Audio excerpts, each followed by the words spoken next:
Sanibona bafethu uVanelo. So ngizokhuluma ngani la? Ngizokhuluma ngama-team akhona ku-Betway Premiership. Ngizokhuluma ngama-team akhona ku-Betway Premiership. But-ke awuthi ngiqale kule indaba lezi. Kuthiwa i-Durban City FC, yabo niyibonile ke le indaba eyiphumile namhlanje. Kuthiwa i-Durban City FC have parted ways with the head coach okubani oSinethemba Bhatela with the decision taken today. Yabo niyibonile indaba bafethu ziphuma. Akusizona indaba ezinhle leyo because basathanda kum-appoint umjida. I think he was appointed 3 weeks ago or 4 weeks ago if I'm not mistaken. Yabo uyena okwazile ukuthi ahlanganise i-team njengoba i-team ekade njengoba nje besathana kuxosha bani uGavin Hunt. So yena ke osayihlanganisa i-team ukuze kwazi ukuthi ayisize iDurban City ibuyele lapha abafethu iyokwazi ukuthi ifight nalama team akhona ku top 5. But ke it seems like i-board ayikho happy ngendlela i-team edlala ngakhona, even though they managed to win against Chippa United ngosikazi bedlala iNedbank. But ke it seems like i-board ayikho happy ngendlela i-team edlala ngakhona, so badecide ukumdedela umjida. So ngizokhuluma ngani lana la? Ngizokhuluma ngendlela ama-team amaningi la ku-Betway Premiership enza ngakhona. I remember very well kunobani Ernest Middendorp, yabo enimazi ke bafethu Ernest Middendorp ulo wayecoachani iKaizer Chiefs. Angikwazi ukulipronounce kakhulu igama lakhe, ningangitshela ama comments. Ulo wayecoach iKaizer Chiefs owacishe wayiwinisa iKaizer Chiefs ileague lapho khona sabona khona uKambala eKorigoli bedlala neBoroka. But ke asikho lapho. Yabona lo coach lo abafethu, lo coach loana each and every team ayakuyona, each and every team beside the Kaizer Chiefs. iKaizer Chiefs wacishe wenza udumo with the Kaizer Chiefs. But ke ever since wayishiya iKaizer Chiefs, each and every team ayakuyona akafike enze kahle. Yabo it's either lo team yayithatha uyise ezantsi noma nje ushiya nje kuyimese kulo team. Right now iDurban City appointer, yabo njoba appointer nje iDurban City appointanga as a coach, but ke appointer as umuntu ozoba behind the scenes, abo umuntu ozokwazi ukuthi agade coach, ozokwazi ukuthi mhlambe abe technical director, akwazi ukuthi abadlali kumele basayinwe ibapha abadlali engamele basayinwe. Yabo izinto ezikanjalo iyona into iDurban City yamsayinela yona. Yabo so ever since kusakhona uGavin Hunt kuthiwa kwaba khona i-fallout between yena with uGavin Hunt. Kwaba khona i-fallout between yena with uGavin Hunt. But ke iDurban City ya decide ukuthi azini kumele simdedele uGavin Hunt. Base bemdedela uGavin Hunt wayojoina noGavin Hunt wayojoina le club le okuyiSteelers. Amavikini nje amabili edlule kuphuma indaba kuthiwa ubani uSinethemba Bhatela eGymini akusiyena umuntu ophathayo, eGymini akuyena umuntu owucoach, eGymini akuyena umuntu owenza izinto eziningi. Kuthiwa uErnest Middendorp ufike ekseni kungakaqalisha igym, afike ekseni alungise lapha izinto, atshela i-team ukuthi i-team mele yenze njani. Yabo kuthiwa akusiyena umuntu obephethe intambo kakhulu in terms of coaching ubani uSinethemba Bhatela, okuyinye yezinto edale izinkulumo eziningi kwinkundla zokuxhumana. Kwathiwa umuntu oyi-technical director, umuntu ohlala phezulu, why yabo efuna ukubamba izintambo, why efuna ukuyosiza kakhulu lapha, yabo afuna kubulo umuntu lo okwazi ukuthi uyena uzoba coach. Why vele i-team ingaveli imenze nje ucoach in general, because iyona into ayifunayo vele. Yabo it seems like ubandakanya kakhulu kumsebenzi angaqashelwanga wona, which is something very very wrong, which is something that will make Durban City fail as a project. Durban City is building a huge project. Durban City is building a big project. Right now they don't need someone who is trying to mendle kwindaba kwinkinga ezodala i-team ibuyele ezantsi.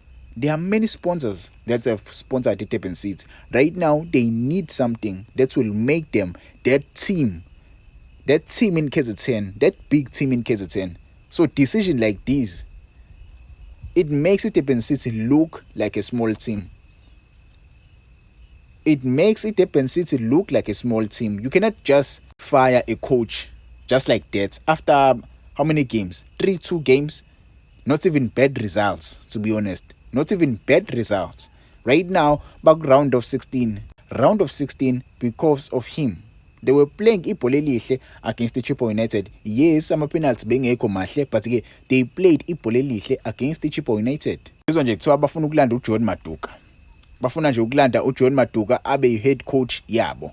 John Maduka bafethu, the former Royal AM. I think becoacha iSwelela if I'm not mistaken, but wangitshela ama comments. But nje bafuna ukulanda yena uJohn Maduka to become their new head coach. Look at these decisions abawenzayo. I'm not throwing any shade ku John Maduka. He's a good coach.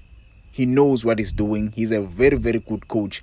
But going to Durban City, there is that coach, is that guy oku Ernest Middendorp ozomosha izinto zakhe. Yabo, miyasi mhlawumbe bakhiphe lo muntu lo bangakwazi ukuthi baqhubeke as team baye phambili. Uma kusakhona lo muntu azikho izinto ezisazolunga. Azikho izinto ezizolunga. Yabo, I'm doing this video because I love Durban City. I-team yangasekhaya. Yabo.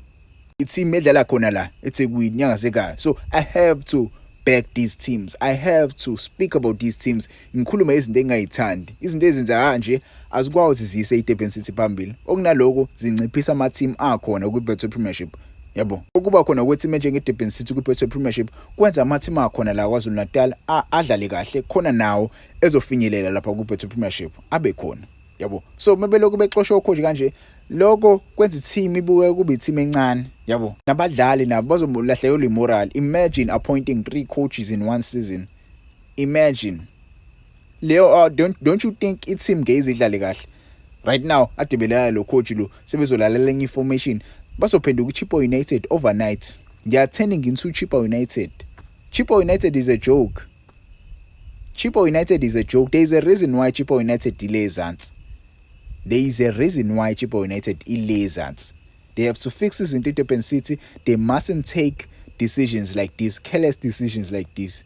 They must remove that guy at the top, no Ernest Middendorp, because that guy is causing havoc with Durban City. He is really causing havoc, and if they don't realize it now, sooner or later they will become a new Cape Town City. They will become a new Cape Town City. They will go to NFD. Masibe asuka ku NFD bayelezansi. Ernest Middendorp usukile le Cape Town City. Cape Town City uyishiyele kweBC Motor League. Right now ukwiBetway Premiership. Uzodala enye havoc kwiBetway Premiership. Not throwing any shade kubani ku John Maduka. I hope umjidi uyakwazi afike ku Durban City akwazi ashintshe izinto. Yabo bane squad esright ka. Bane squad esinabadlali abaningi abantswempu abangwathi bayisize le team leya ikwazi kuyo challenger for a sport kwiCAF. Mhlambe iCAF Confederation. I don't see them challenging for a CAF Champions League because my point. But again, anything can happen ibhola leli bafethu basengakwazi ba challenge for a CAF Champions League. Yabo. So ungangitshela wena ngokwakho, how do you feel regarding le indaba lezi? Mina ngokwami bafethu angifuna ukuqhama manga. I'm very disappointed. Yabo, I'm very disappointed with the decision. Le kade ngagcina ukushaya ama video. Ngithe nje ukuthi ngeke ngiyishaya ivideo regarding le ndaba le. Yabo, because akusiyona isituation emnandi bafethu. Akusiyona nje ngempela umuntu vele ojwayele ukuyibuka iDurban City badlala ibhola elimnandi. Babedlala kahle andawo Kevin Hunt but ke kwaba nenkinga wadedelwa nawe Hunt. Sinethemba Bhadela akayihlanganisa ishi team kahle useyadedelwa. Why? Ngoba kuphuma indaba kuthiwa uErnest Middendorp uyena othinta izinto behind the scenes. Hayi.